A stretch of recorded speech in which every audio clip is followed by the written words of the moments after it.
तारीख क्या है बच्चों?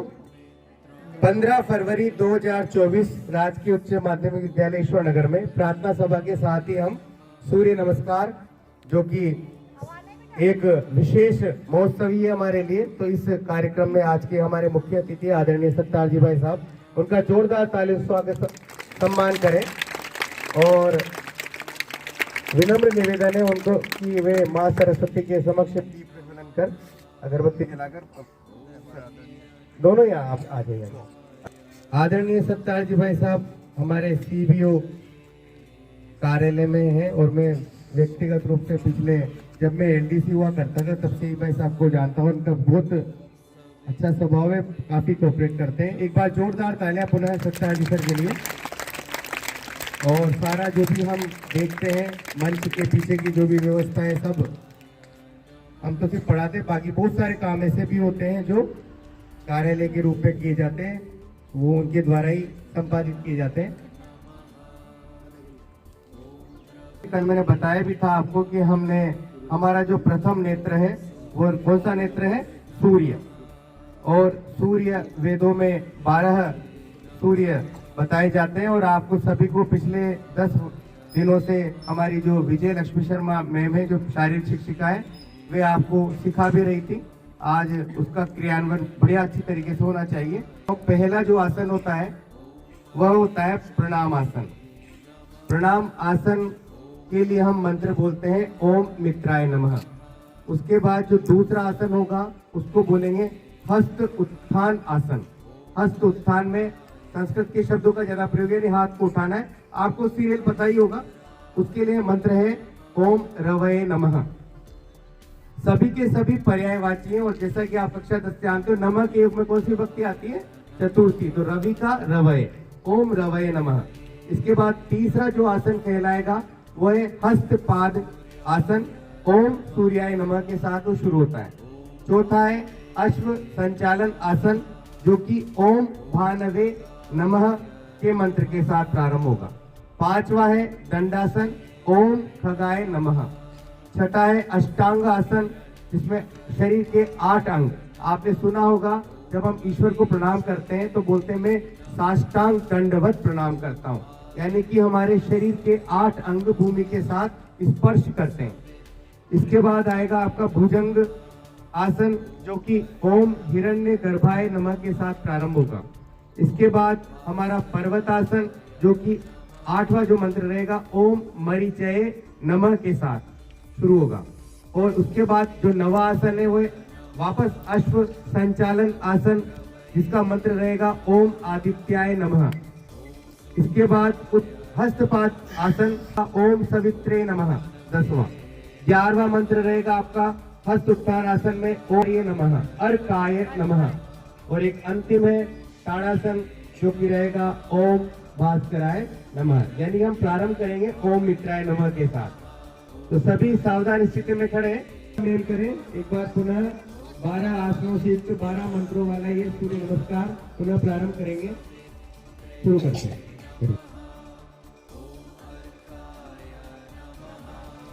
ओम सूर्याय नमः।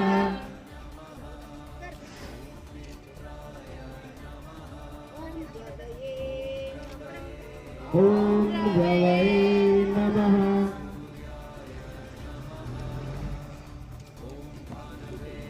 ओम भानवे नमः।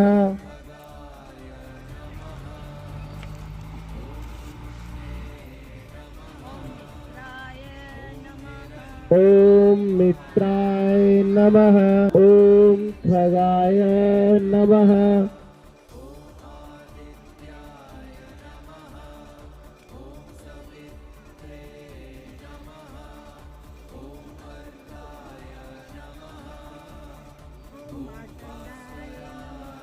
ओम मार्तंडाय नमः।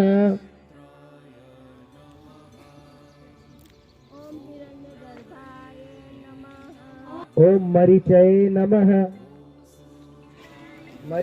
ओम मरीचये।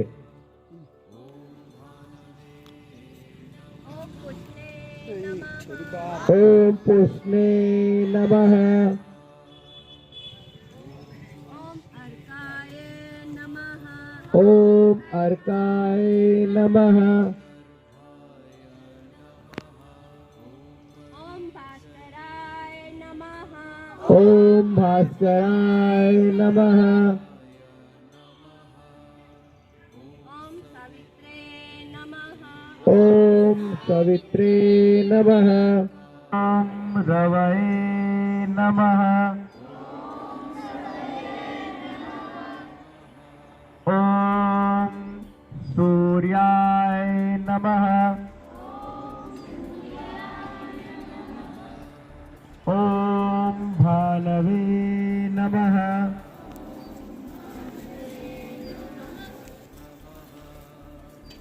ओम खगाय नमः।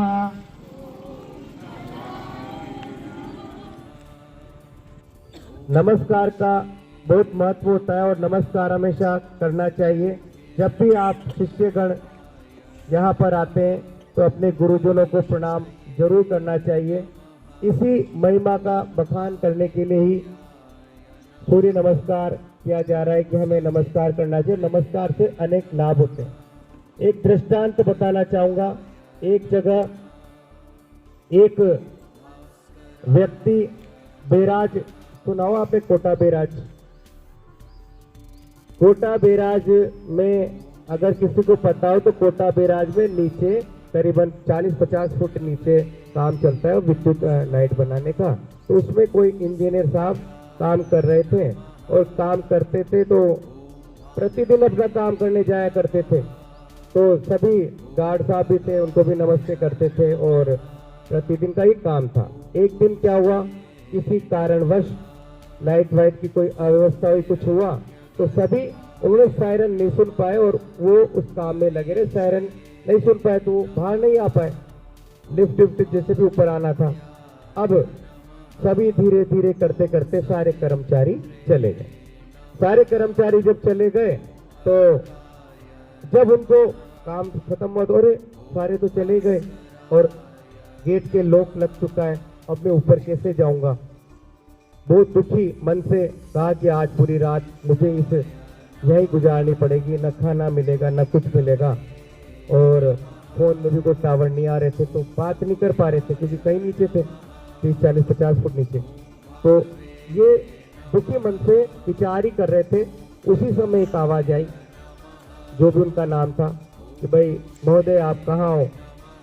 तो वो बहुत एकदम खुश हुए, अरे कौन, कि मैं गार्ड। अरे तुम कैसे आए नीचे। कि क्या है कि आप प्रतिदिन मुझे आते समय भी नमस्कार किया करते थे और जाते समय भी आप नमस्कार किया करते थे। बाकी अन्य कोई कर्मचारी, मैं छोटा कर्मचारी हूँ इसलिए मुझसे कोई नमस्कार नहीं किया करता था, इसलिए आज जब आप लौटे तो लौटते समय का नमस्कार अपन में नहीं हो पाया। तो मैंने सोचा कि क्या पता क्या है, तो मैं इसीलिए नीचे आया।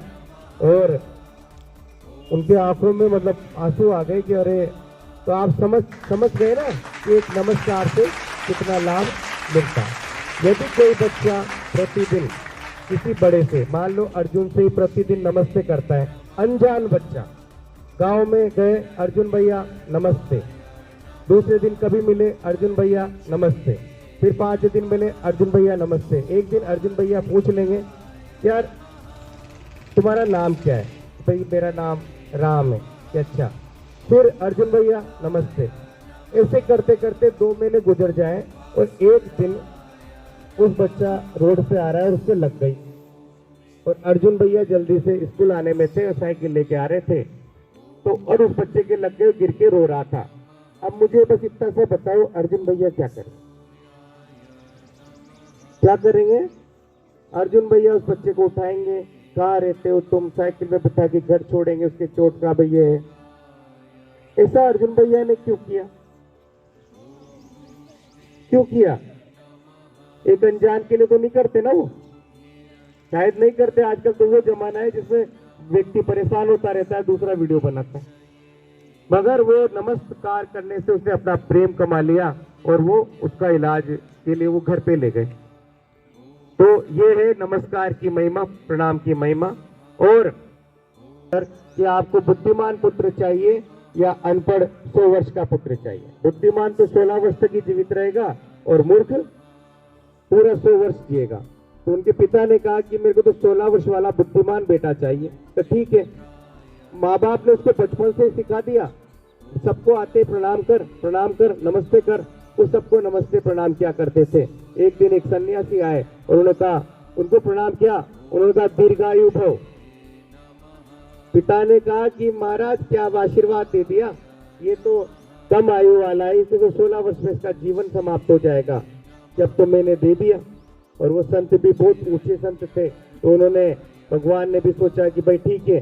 तो वो 16 वर्ष नहीं जिए, 16 वर्ष होते ही वो सन्यास के लिए बाहर चले गए, जंगल में चले गए और कहा कि आपको भगवान ने आपका पुत्र बनाकर मुझे 16 वर्ष तक ही रखा था, इसके बाद की आयु मेरे सन्यास के लिए है, क्योंकि ये मेरे आपके बेटे की आयु नहीं है, ये मुझे दी गई आयु है, क्योंकि मेरे धर्म के लिए होगी। ऐसा ये है प्रणाम की महिमा।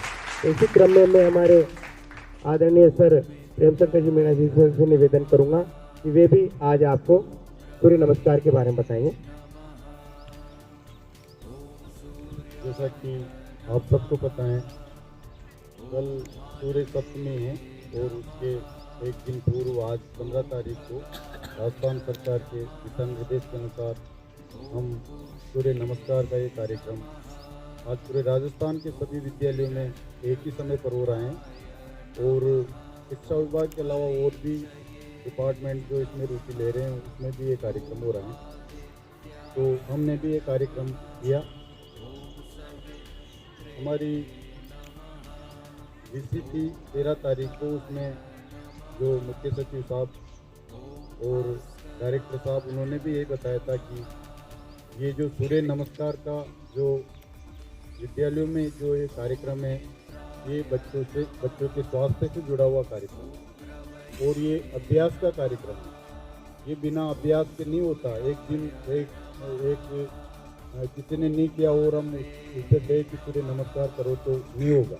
जब 2-5 दिन या 10 दिन अभ्यास कर लेगा तो उसकी प्रैक्टिस में आ जाएगा, अभ्यास में आ जाएगा, तो वो आराम से इसको कर पाएगा। और यदि आप लोग इसको करोगे तो कहीं न कहीं आपके स्वास्थ्य पर अच्छा प्रभाव पड़ेगा। तो सूर्य नमस्कार और प्राणायाम ये चीज़ें हो सकता है आगे शिक्षा विभाग में प्रार्थना सभा में कंटिन्यू चालू हो जाए। और हम भी प्रयास करेंगे कि डेली 2-5 मिनट इसके लिए निकालेंगे और इसका अभ्यास करके आप लोगों को जितना लाभ मिलेगा प्रयास करेंगे। आज इसके निरीक्षण के लिए हमारे विभाग से हमारे सत्तार जी साहब यहाँ पर पधारे, उनका भी मैं स्वागत करता हूँ। आप लोगों ने सबने इसमें बढ़िया कर भाग लिया। सीताई मैडम ने भी इसका जो प्रशिक्षण प्राप्त किया आपको दिया, बहुत अच्छी बात है। आगे भी हम इसको जारी रखेंगे। बहुत बहुत धन्यवाद।